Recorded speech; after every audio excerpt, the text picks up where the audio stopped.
પ્રણામ. Good morning friends. સતનું વિવેચન કરી રહ્યા છે વેદશાસ્ત્ર પુરાણના આધાર પર કઈ રીતે સ્વ આત્માની પહેચાન કરવી, આત્મ ઉદ્ધાર કરવો, એનું થોડુંક વિવેચન આપણે સમજી રહ્યા છે. વેદ ભગવાન પ્રત્યક્ષ રૂપમાં કહે છે કે આ જે સૃષ્ટિની ઉત્પત્તિનું મૂળ અથવા તો જડ ઉપર આકાશ તરફ છે અને તેની શાખા પ્રશાખા નીચેની ઓર એટલે કે પાતાલ તરફ છે. તો તેનું ફલ પણ સ્વાભાવિક છે, નીચેની ઓર જ મળશે. જ્યાં શાખા અને પત્તા છે ત્યાં જ ફલ લાગે છે, તો નીચેની તરફ જ હશે. પરંતુ મૂર્ખ બુદ્ધિના કારણે આપણે તે ફલને ઉપર આકાશની તરફ શોધીએ છીએ. આકાશની અંદર જ સુખ દુઃખ એટલે કે આપણું સારું અંતરાત્માની દ્રષ્ટિ પહોંચેલી છે. અને કારણ કે ત્યાં કોઈ તત્વ ન હોવાના કારણે આપણને તે વસ્તુ નિરાકાર સિદ્ધ થાય છે, શૂન્યની અંદર સમાહિત થઈ જાય છે.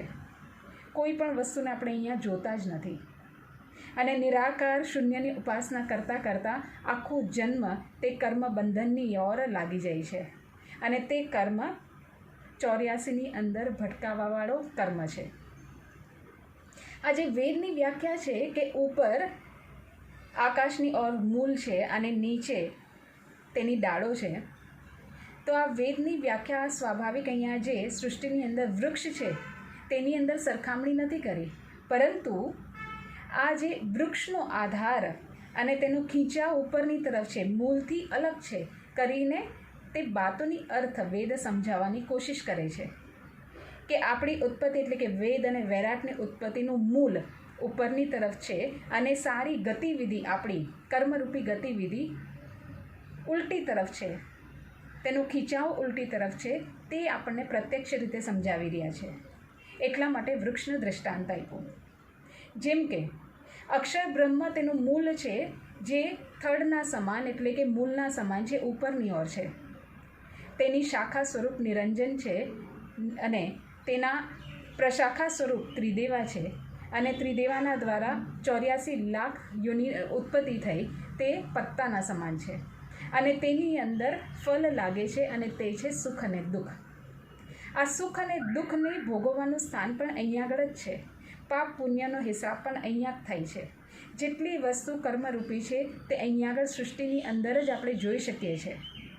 પરંતુ આ બધાને છોડીને સૌ કોઈ આકાશ તત્વની ઓર નિરાકારની ઓર જઈ અને શૂન્યને સાધી રહ્યા છે.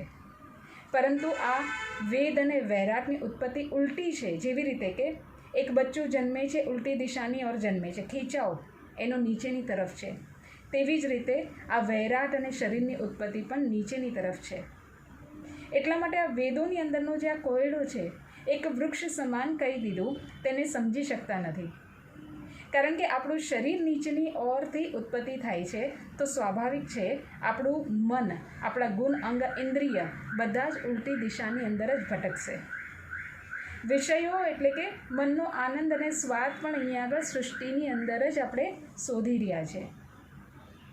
પરંતુ તેનો ખીચાવ ઉપરથી છે એટલે કે અક્ષર બ્રહ્મના દ્વારા સૃષ્ટિની ઉત્પત્તિ થઈ છે તે આપણે સમજી શકતા નથી. અને શૂન્ય નિરાકારને સાધી અને આપણે સૌ કોઈ અહીંયા આગળ જ જન્મ મરણના ચક્કરની ઓર ફરી રહ્યા છે.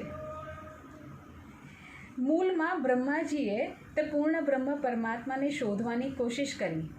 જ્યારે સૃષ્ટિની ઉત્પત્તિ થઈ ત્યારે પોતાને ન જાણતા હું ક્યાંથી આવ્યો, મારું ઉત્પત્તિ કરતા કોણ છે તેને શોધવા માટે ગયા હતા.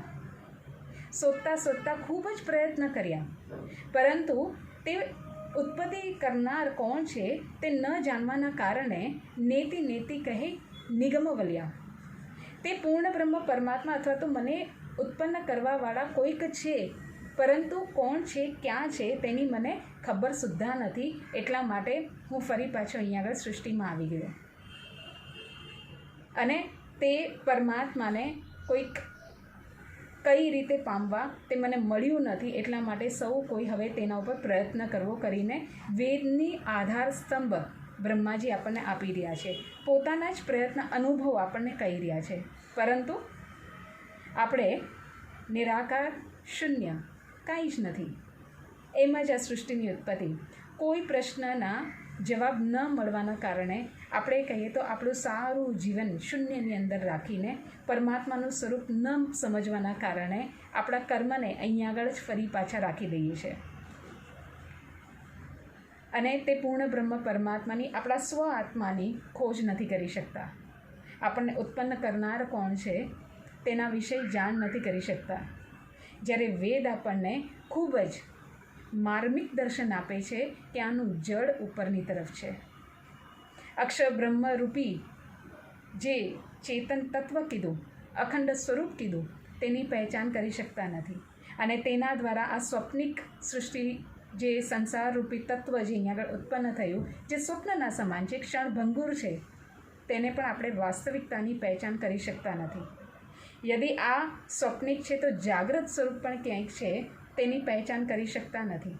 યદિ સ્વપ્નિક સંસાર આટલું સુંદર છે, આટલું તત્વતઃ એક એક વસ્તુની આપણને પારદર્શક નજર અહીંયા આગળ દ્રષ્ટિ થાય છે, તો તેનું ઉત્પત્તિ કરતાં પણ કંઈક, એટલે કે એક કુંભાર ઘડાને બનાવે છે તો કુંભારનો હાથ છે તે ઉત્પત્તિ કરતાને આપણે જાણી શકતા નથી. એવા અક્ષર બ્રહ્મની ઓર સંકેત વેદ કરી રહ્યું છે. જાગ્રત અવસ્થાનું વેદ સંકેત કરી રહ્યું છે અહીંયા સૃષ્ટિને સ્વપ્નિક જાહેર કરીને, પરંતુ આપણું દિલ દિમાગ ત્યાં પહોંચતું નથી, કારણ કે ખીચાવ જ ઉલટી તરફ છે. એટલા માટે શાસ્ત્રના તત્વતઃ ગૂઢ રહસ્યને જો યદિ સમજીએ તો આપણને આપણા સ્વ આત્માના સમજ માટે ખૂબ સ્પષ્ટીકરણ મળે છે અને તે સ્પષ્ટીકરણ તે એક તત્વતઃ ગુરુ પાસેથી આપણને મળી શકે છે, જે આપણને આ ગહેરાઈથી અધ્યયન અને ચિંતન કરાવી શકે, આપણા અંદરના પ્રકાશને તે ઉદ્ભવ કરી શકે, આપણી અંદર આત્મજાગૃતિ કરી શકે. તો આવા ગુરુની સતત ખોજ કરતા રહીએ, પહેચાન કરીએ અને આપણા આત્માનો ઉદ્ધાર કરીએ. તે ઉદ્ધારની સાથે યદિ જો પરમધામ વિષયક વાતો વેદોની અંદર આપેલી છે અને તે પરમધામને જ જ્યોતિ સ્વરૂપ પણ કીધું, પૂર્ણ બ્રહ્મ સ્વરૂપ પણ કીધું, પૂર્ણાત પૂર્ણ સ્વરૂપ પણ કીધું, ઉત્તમ પુરુષ ગીતાની અંદર કહી દીધું અને તે પૂર્ણ બ્રહ્મ પરમાત્મા સ્વયં સાક્ષાત અહીંયા આગળ કલિયુગની અંદર આવી અને સારી આ આંટી ઘૂંટીને ખુલસ્ત કરી દેશે. તો તેવા જ્ઞાનને પણ સમજવું, તેના મહત્ત્વને સમજવું, જેને તારતમ્ય જ્ઞાન એટલે કે અજ્ઞાનતાને તારીને પ્રકાશની તરફ ઉજાલો કરવાવાળું જ્ઞાન પણ કીધું છે. તેવું આપણું સ્વ આત્માને રહેવાનું પરમધામની ઓર જે વિશિષ્ટ વાતો કરે છે, વિશિષ્ટ લીલાની વાતો કરે છે અને જેનો આધાર સ્તંભ 18,000 વાણી સ્વરૂપ મહામતી આપણી સમક્ષ રાખ્યા, જેની અંદર સારા વેદ કતેબ જેટલા પણ પુરાણ, જેટલી પણ અન્ય આગળ સંસારની અંદર વ્યાખ્યા આવી અને તે જ્ઞાનનું અજ્ઞાનતાની લઈને આપણે જે શંકારૂપી જે ભેદ અહીંયા સૃષ્ટિના જીવ ખુલસ્ત કરી શકતા નથી, તે સારી વ્યાખ્યા 18,000 વાણી, જેને કુલજમ સ્વરૂપ સાહેબ કહેવામાં આવે છે, તારતમ્ય વાણી કહેવામાં આવે છે, જે સારા જીવના ઉદ્ધાર માટે અહીંયા આવી અને તેનું લક્ષ્ય પરમધામ, જીવોને અખંડ આનંદ પ્રાપ્તિનું સ્થાન પરમધામ, સ્વલીલા દ્વૈતની અંદર રમણ કરવાવાળું પરમધામ, સારી આત્માની મુક્તિ અને તેને અખંડ સ્થાન આપવાવાળું કેન્દ્રીય બિંદુ પરમધામ. અહીંયા આગળ શરીરની અંદર, સંસારની અંદર રહીને જ આપણી દૃષ્ટિને ફરાવવાવાળું પરમધામ. તો પરમધામની અંદરની એક માર્મિકતાનું દિગ્દર્શન આપણને મહામતીએ તેમની વાણીના દ્વારા કરાવ્યું અને જેને આપણે ત્રિરંગી જ્ઞાનના સવાલ જવાબના માધ્યમથી થોડોક રસ લઈ રહ્યા છે, આનંદ લઈ રહ્યા છે. હાલાકી પરમધામની એક વસ્તુની જાણકારી તેના પટના દ્વારા એટલે કે તેના ચિત્રણ દ્વારા પ્રણામી સમાજની અંદર ગુરુઓ કરાવી રહ્યા છે, જેથી કરીને પરમધામની એક યાવત પદાર્થ જે ચૈતન્યમય છે, તેનું સ્વરૂપ ચૈતન્યમય છે, તેની લીલા જે ચૈતન્યમય છે, જેની અંદર માયાનો લેશ માત્ર નથી, તે આપણને અહીંયા આગળ કરાવી રહ્યા છે. તો પ્રશ્ન નંબર 306માં જઈએ. શ્યામાજીના ચરણોના નખોની સિફત કરું તો આંગળીઓની અથવા ટાંકન ઘૂંટીની શું સિફત કરું, એવું પૂછવાવાળી ચોપાઈ કરી છે. સંસારની અંદરના સારો સ્વરૂપને અહીંયા આગળ દર્શન કરાવ્યા અને તે ક્યાં સુધી માયાવી છે તેનું પણ આપણને જ્ઞાન વિરાટના દ્વારા મળે છે. ત્રિદેવની ઉત્પત્તિ અને ત્રિદેવની સાથે તેની જે અર્ધાંગ સ્વરૂપ છે, નારાયણ સ્વરૂપ દ્વારા ઉત્પત્તિ, તેનું અર્ધાંગ લક્ષ્મીજી સ્વરૂપ. સારું કહો તો આ સ્વપ્નિક સંસારની ઉત્પત્તિ છે અને તેના દ્વારા 84 લાખ યોનિની ઉત્પત્તિ સ્વપ્નિક કહી દીધી.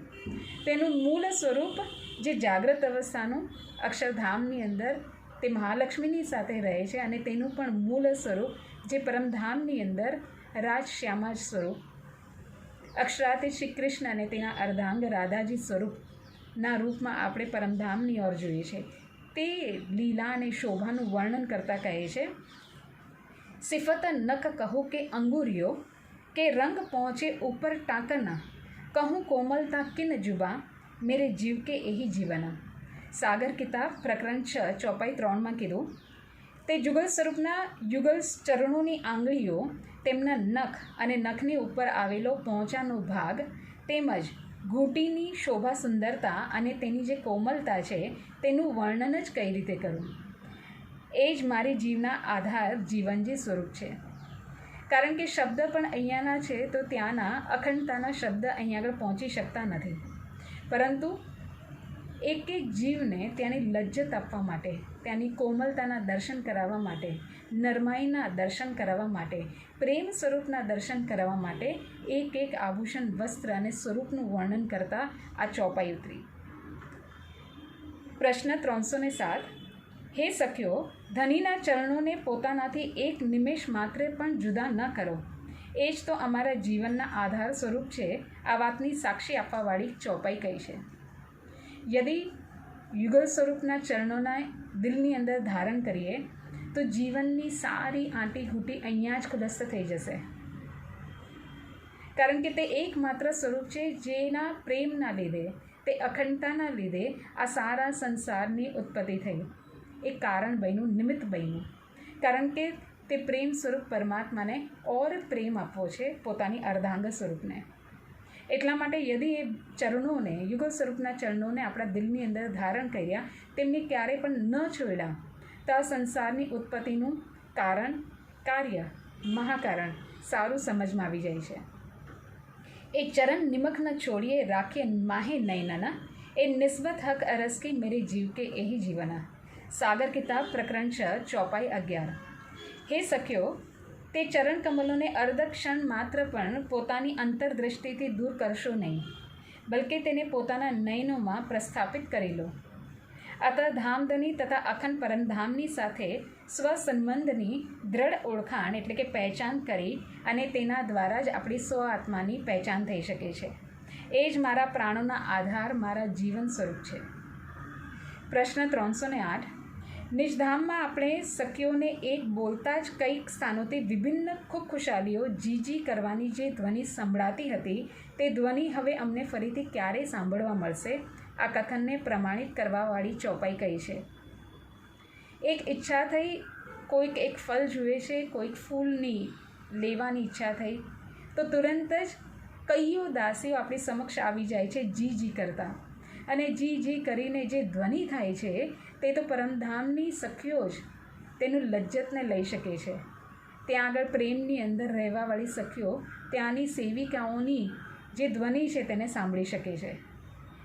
એક શબ્દ સખી બોલે તે કઈ ઠોરો ઉઠે જીજીકાર, મન સ્વરૂપ કઈ સોહાગિન, કઈ એક પાઉં ખડિયા હજાર. સાગર કિતાબ પ્રકરણ 26 ચોપાઈ 14માં કીધું. પરમધામમાં 12 સહસ્ત્ર સખીઓને એક શબ્દ બોલતા જ અનેક સ્થાનોથી તેમની સેવિકાઓની જીજી કરવાની ધ્વનિ સંભળાય છે. તે સેવિકાઓ તે 12 સહસ્ત્ર સુહાગીન આત્માઓના જ મન સ્વરૂપા છે. તો તેમના દિલની હર એક વાત સમજી જાણી ઈચ્છાનુસાર તુરંત જ આવી જાય છે સખીઓની પાસે. હજારોની સંખ્યામાં રહેતી તે સેવિકાઓ આજ્ઞાકારી બનીને બ્રહ્માત્માઓની સેવા માટે એક પગ પર ઊભી રહે છે. એવું સુંદર મજાનું ત્યાંનું જીવન, સુંદર મજાની ત્યાંની લીલા, આનંદદાયી લીલા, જેને મહામતીએ વાણીના દ્વારા અહીંયા આગળ સંસારની અંદર જે અખંડ છે તેને આપણને અહીંયા અખંડનો જ અનુભવ કરાવી રહ્યા છે. તેટલી સુંદર વ્યાખ્યાની સાથે આપણું જીવન અખંડ અને સુંદરતા, નરમાઈ, કોમલને જાણી શકે, માણી શકે એવી જ મારી અભિવ્યક્તિ, મારી શુભકામના. પ્રણામ.